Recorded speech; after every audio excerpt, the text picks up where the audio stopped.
All right, well, I'm using Ubuntu 18, but in the later versions, the 19 plus versions of, well, not Ubuntu, but Linux Mint, which is based on Ubuntu. So here's how it looked like before. I think it was in preferences originally, and you had a feature here for desktop sharing. Choose how others can remotely view your desktop.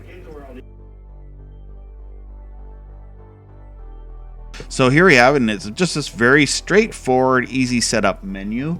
You know, allow others to view your desktop, allow others to control your desktop. You must confirm each access. This is an option here, and also require a password, which I recommend that. Automatically configure UPnD router to open up forward ports. Whoops. So this was great in the previous versions of Linux Mint, because this was like my killer app. I am still using Linux Mint 18.3 or whatever this is. And also the version of Kdenlive is a killer app too, because the newer version doesn't have like its rocket surgery to do your rendering, where it just had like a nice little click menu. You know, you just highlighted a box for what you wanted. So in the new versions, they thought, well, that's no good. I guess we got to take that out. I don't know. Anyway, they took it out. So you need to do that. Now, what I do use to connect, I go to internets, go to the internets, and use this program, Remote Desktop Viewer, which I did a video previously on.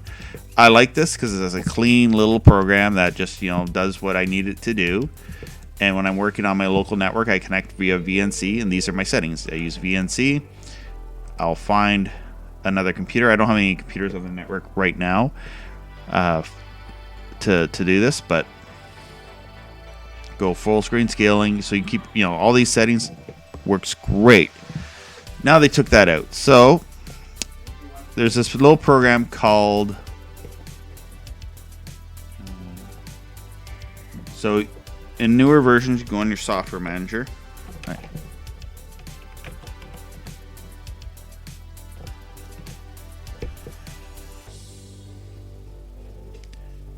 All right. Yeah. So by default, there's this program called vno-server for GNOME, and I think this is what's built into the system. But on the newer Linux Mint 19 Plus systems, they don't have all this on here. So this is basically, this is what I was just looking at, maybe an older version with the picture. So I don't, at least on my other computer, I wasn't getting the configuration tools. Maybe it's buried somewhere deep in the settings. So you can go here, you can install this, and then you'll have to go into your command line. Here it is. This is Linux Mint Mate, just running off of a live disk. The nice thing is it comes with boot repair. So the quality is not the greatest, but at least it gives you into the work environment, and it will give you an indication that one person is viewing your desktop here at the bottom. And I don't know, something buggy about it with anything Linux Mint 19 Plus. You can disconnect to the to this computer that I'm on. So I'm using my main desktop, and I'm just running it to this laptop that I'm using a live disk. So, and a use for this application is if you're setting up a system and you want to install Linux, you can do it remotely from your main computer, and just have it set up. Now, this computer here that I'm working on, that I'm setting up the live disk on, it doesn't have a working keyboard. It's a laptop with a broken keyboard on it. So it gives me the option to be able to do it through my desktop computer with a larger screen and all that good stuff. So to connect to it, I just go here, go Mint, and then click connect. Now I'll ask over on the other computer to allow it. So I gotta run over to that other computer and click allow. Time dead here. Alright. So you just, with Remote Desktop Viewer, you just find, it'll have two of them, but I usually go for the one that's on the bottom of the list. Click OK. It will have the local area network address for it. These are the settings I usually go with. And it will ask me if I want to allow this other computer to control its desktop, and you click OK, allow.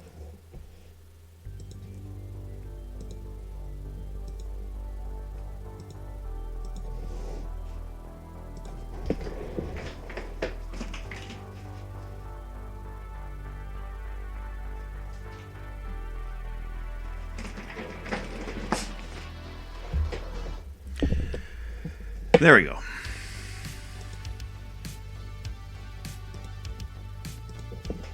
All right, so I'll have a description of what to do in the description. You just gotta copy and paste this to get it to start, which is a kind of, I know it's kind of annoying here. You gotta go in the command line. Yeah, click that. Just copy this systemctl user start vino-server. And you just simply go into your command line, paste that one in there. It will say start vino-server, and then it's good to go. So all you need to do is go to remote desktop viewer, connect. All right, so to stop it, if you want to get disconnected, you just copy this right here, stop vino-server, and this will disconnect it in the command line. You can also just go here and then disconnect here. But if you want to just stop it so that it's not going to leave that open, go here to your command line here. Just copy and paste that in there, and it disconnected it to my computer where I'm doing the screenscast. So that's a way of doing it. There's also another program you can get. I don't know why I was saying removing, but those funny things. So there's other VNC clients that you can get. Some people on the forums have recommended X11 VNC. The only problem is I've tried this, but it's not just, it won't work out of the box. So it's a whole tutorial to figure out how to configure it. Some people probably can answer how to get this all configured in the comments. I'm just at the point here now. I just want something that works as simple as it did before, where I can just log in and get to where I want to work. F11 out of this. Yeah, it's like I just want something that I don't have to go into a command line and do it. But because this is the only way to do it with anything Linux Mint 19 Plus, this is probably one of the quickest and easiest ways of doing it that I've found. Now, if there's a better solution, I will do a video on that in time. But at this time, I just don't have the time to do all the research to figure it out. To learn about free satellite TV, go to www.freesatellitetv.net. If you are looking to use a VPN service and you're not signed up for one now, you should really have a VPN. The uses for it will make the internet so much better. You'll be able to use, when you're surfing from home, you'll have the privacy. You can watch videos from streaming services that might not be available in your country. And also, if you're going to use public Wi-Fi from your phone or when you're out, it's great to have ExpressVPN, so it secures and encrypts your data. So when you're surfing on public Wi-Fi, they're not stealing your Facebook passwords or your YouTube password or something like that they could use, that a hacker could use against you and steal your data. So it protects your data. It's just a great service to have. I highly recommend it. I do have a referral link in this video. I'd ask if you're interested, please click on that link and sign up. And it'll help me by giving me a nice little commission for signing up for ExpressVPN. And if you want to get more information about ExpressVPN, check out the video I did on my channel where I've gone into the uses using a ExpressVPN. I use the term watch American Netflix, but you can do so many other things. Subscribe, like, VPN. share, and also check out my playlists on my channel, Robbie Strike, which I've renamed Ottawa Octane to Robbie Strike, but the URL is at this time still YouTube/Ottawa Octane/videos. You can find me on the internet that way. Is a good way to finding me. So please subscribe to my YouTube channel. I have other links here at the top. You can find my Facebook page up here. You can find my Twitter, my Patreon, and my PayPal donate button is there if you want to give me a donation to help this channel so that I can put more money and resources toward it. Also, come check out my playlists on the playlist tabs and sit back and watch videos play back on and on. Watch some of my feature episodes about doing things on Linux, my video centers episodes, old school comedy stuff, my Atari fanboy stuff, and how to set up a big old satellite dish, and reviews on things, software-defined radios, and my obsolete but neat series where I go through many old, obscure technologies. You can even do this cool feature if I'm talking too slow for you or too fast. You can change the playback speed so that it is. You slow it down. Atari 2600 plug things. There was the packing game. Pole position for the Atari. Not very fancy picture on the box, just some lines with pole position written on it. So if you want to change the playback speed, that's a fun feature. So come to my YouTube page, and then when you get there, the YouTube settings aren't very good. It doesn't show you a whole lot of videos. So just click on this tab here for videos, and you can go through all my videos that I've done over the years.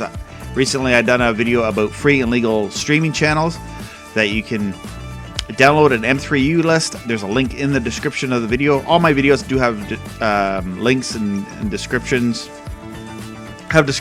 Links in the descriptions to find more information on various information.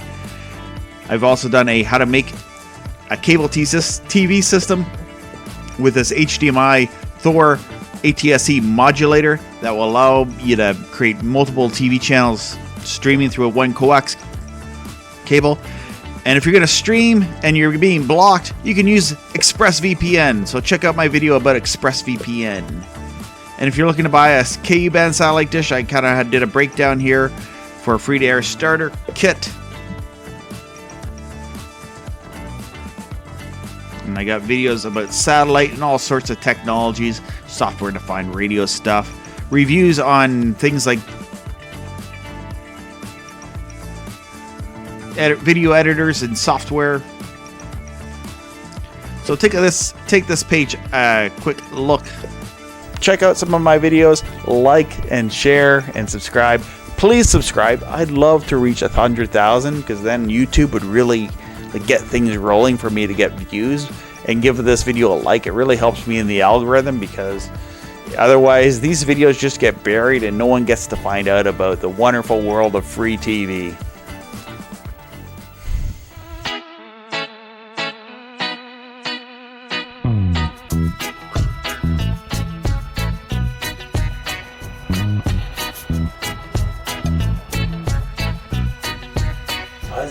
It's fuzzy. Now the fuzziness, I'm not gonna say it's 5G, but it's 5G.